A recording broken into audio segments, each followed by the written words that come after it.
What's up? This is 50 Cent. I'm here with the Don Dada. Eminem. What's up? I'm 50 Cent. This is Eminem. You're on the set of my life, or our lives, but it's really my life. But that's right. Going down. My life, your life, our lives. Days of our lives. But the record's called My Life. In the cutthroat world of hip-hop, loyalty is a rare currency. But what if I told you that beneath the glitz and glamour, behind the bling and bravado, two giants of the industry forged an unbreakable bond that defied all odds? Welcome back to Celebrity Spotlight. Today we delve into the friendship of two icons in hip-hop. Their journey together is a tale of two individuals who, against all odds, found solace, support, and loyalty in one another. This is a story that goes far beyond music, delving into the depths of friendship, resilience, and the unbreakable spirit of two extraordinary individuals. The ultimate brotherhood bond. Before their paths crossed, Curtis Jackson and Marshall Mathers faced their own share of struggles and hardships. 50's life was marked with challenges and hardships that shaped his mindset. Raised by a single mother involved in drug dealing, 50 had a tough childhood growing up in Jamaica, Queens, New York, a neighborhood surrounded by danger, drugs, and poverty. His mother's tough love made him fear her more than school bullies. At the age of 8, he tragically lost his mother in a fire. Speculation suggests that foul play was involved. Following her passing, 50 was adopted by his grandmother, who raised him as her own. However, he faced challenges and feelings of unwelcome within the extended family. At a young age, 50 Cent turned to dealing drugs, inspired by the financial freedom he observed in others involved in the lifestyle. He justified his actions by providing for himself in a harsh world. Later, he was shot 9 times. Behind me is my grandmother's home. I came out like 12 o'clock in the afternoon, May 24th. A guy got out the passenger seat of that car, came around behind it, and shot through the actual car. Surviving a life-threatening attack that left him hospitalized for weeks. The traumatic experience heightened his paranoia and anxiety, leading him to live in constant fear. Despite the difficulties, 50 Cent found solace in music and used his pain and experiences as inspiration for his career. Meanwhile, Eminem, whose real name is Marshall Bruce Mathers III, was born in St. Joseph, Missouri, and raised in Detroit, Michigan. Faced with a challenging upbringing, growing up in a working-class family, his parents, Marshall Bruce Mathers Jr. and Deborah Ray Debbie Nelson, had a toxic relationship. They separated when he was still an infant. As a result, Eminem had a troubled childhood, marked by poverty, instability, and frequent moves between Detroit and other cities.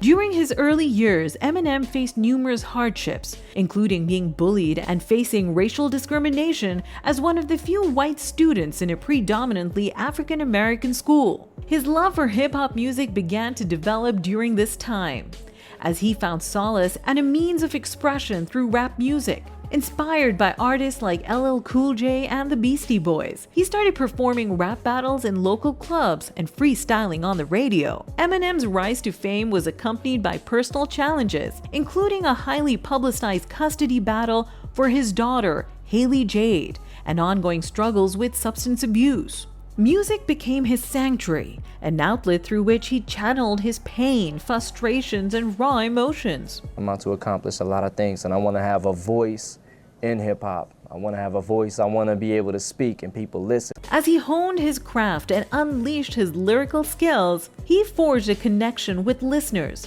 who resonated with his authenticity and vulnerability. Little did he know that his impassioned verses would pave the way for a remarkable encounter that would change the course of both his and 50's life. In 2002, when Eminem's career was at an all-time high, he listened to 50 Cent's mixtape, Guess Who's Back? My manager gave me a copy of Guess Who's Back, and within the first couple of songs, I was like, yo, he's back. Recognizing the incredible talent that he encountered, Eminem, along with his business partner and record producer Dr. Dre, flew 50 Cent out to Los Angeles to meet with him.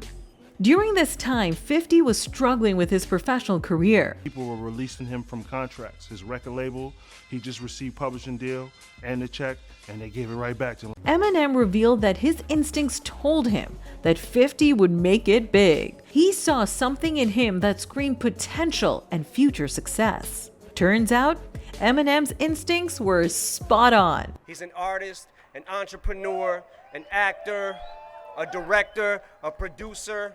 He received a $1 million check as an advance for his signing with Eminem and Dr. Dre, which changed everything. Congratulations, I just heard the $1 million, 50 Cent the deal, popped the champagne, M said congratulations. This collaboration resulted in the release of 50 Cent's debut studio album, Get Rich or Die Trying. Throughout their journey in the music industry, both 50 Cent and Eminem encountered their fair share of criticism and challenges. These obstacles tested their resilience and determination, but they remained solid in their friendship and support for one another. Let's take you all through their friendship timeline to get a better insight on the respect and fondness they have for each other. 50 stated in an interview how much respect he has for M, and how he will just randomly check in on how he's doing. This guy, I'm always going to have love for him. That's my guy. You know what I'm saying? Like the other guys, they're not going to mean the same thing like that. M and 50 collaborated on Patiently Waiting,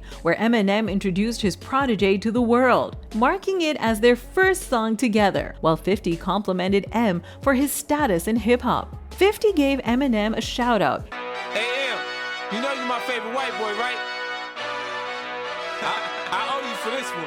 With the release of The Eminem Show and 50 Cent's Get Rich or Die Trying, they were top contenders for the 2003 MTV Awards. Eminem won Best Video for a film for Lose Yourself, while 50 took home Best New Artist. The pair collectively went on stage after winning Best Rap Video for the smash hit In Da Club. It was the same year that 50 got himself tangled in a nasty feud with fellow New York rapper Ja Rule. Let's take it back to 1999. Ja Rule fell victim to a robbery, sparking an animosity as it was claimed to be a friend of 50 Cent who robbed him. A year later, they clashed physically at a club, igniting a fiery battle. That 50 robbed Ja Rule's man for a watch or a chain or something like that. No, Ja Rule got robbed by Troy from Baisley. The drama escalated once again. Apparently, Ja Rule allegedly was tipped off that 50 was recording at Hit Factory Studios in New York, which apparently resulted in 50 getting stabbed after a confrontation.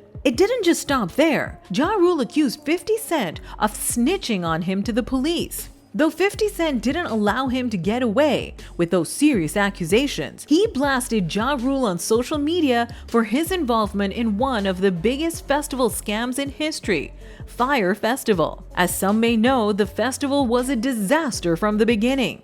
Ja Rule and Irv Gotti, his label manager, threatened Eminem to take action if he lets 50 release any diss tracks against him, which led to Ja Rule spraying insults, including against Eminem's then 7-year-old daughter, Haley. Damn, you claim your mother's a crackhead and Kim is a known so what's Haley gonna be when she grows up? In response, Eminem, D12, and Obi Trice released a track, Haley's Revenge, Do Re Mi, featuring vocals from Haley. Haley, what do you want to be when you grow up, baby? I don't know. But I don't want to grow up to be like Ja Rule's little dirty kids. This was a clear implication that Eminem wasn't going to let any opportunity slide past him, especially when you mention his daughter. The support from 50 for Eminem was as much appreciated by the fans as it was by M. One person commented, "I think what pushed their friendship to the next level was during M's toughest moment. Proof's death and drug addiction. 50 was there for him all the way." The results of 50's unwavering efforts regarding the struggles of Eminem came in the form of a tremendous comeback. Eminem and 50 united the Aftermath, Shady, and G-Unit crews to emphasize their influence in the rap game on 2006 Shady Records single. During an interview with Music Choice back in 2014, he called Eminem his mentor and best friend who often struggles to find his place in the hip-hop industry, but can be the best rapper in the room. One of my best friends because I can trust that he's going to be honest with and stand him face to face in a room with him and he'll eat that alive. 2019 came with another set of scandals and controversies for the pair. Nick Cannon reignited an old beef with M by consistently trashing him on podcasts, and Eminem jabbed back on his feature with Fat Joe, Lord Above. This went on back and forth, but was taken to another level when Nick released 4 diss tracks. What surprised the audience was that there was no comeback from M, which is against his style. Fans were shocked to say the least. Eminem doesn't allow people to cross him ever. It turned out 50 advised Eminem not to go against Nick. He said, "You can't argue with a fool. When you understand that a person is not registering even when they're losing, then the argument goes forever. You should just stop." Did you call Eminem and tell Eminem don't go back in Nick Cannon? Did y'all have a conversation? I did. What was that conversation like? I was like, yo, ain't nothing there. This caused the audience's respect for the duo to skyrocket. One fan said, "One of my favorite rap friendships. Both are the GOATs." Another added, "The loyalty between Eminem and 50 needs to be documented." Come 2020, with Eminem making a rare appearance to induct 50 Cent into the Hollywood Walk of Fame, despite the fact that he shies away from the public eye and maintains his privacy. Eminem shared stories of the first time he met 50 and how they've helped each other grow their businesses. He also called the rapper his best friend. 2 years passed with their bond strengthening more and more. The 2022 Super Bowl halftime show was one of the most watched performances, and it featured a series of rap legends with Dr. Dre, including Snoop Dogg, Mary J. Blige, Kendrick Lamar, Eminem, and 50 Cent. Eminem put a condition that he would only rap if 50 Cent would also perform. It was also reported that Eminem gave a portion of his time to 50's performance. There and then, the pair passed another test of friendship, which demanded them to stand up for each other whenever the need arose. I hit the homie. The white guy called for 50 Cent. Eminem called directly for 50. He said, "I can't do it if I can't bring 50 up." But that's his guy. 50 took this opportunity to thank his lucky stars to have met a mentor like Eminem. He said, "It's impossible to ruin a relationship Eminem and I have built up. There's no way I would say or do anything that would disrespect what he's done for me. I credit a huge part of my success to M. Because if it wasn't for him being excited about the project, no one else would have rallied around it." These two legends will always be a reminder that no amount of money, nor fame, nor other factors will ever come between their brotherhood and respect for one another. 50, congrats on your star, man. Hollywood is making official what I knew from the beginning and Dre knew from the beginning. That's all for today. Ciao!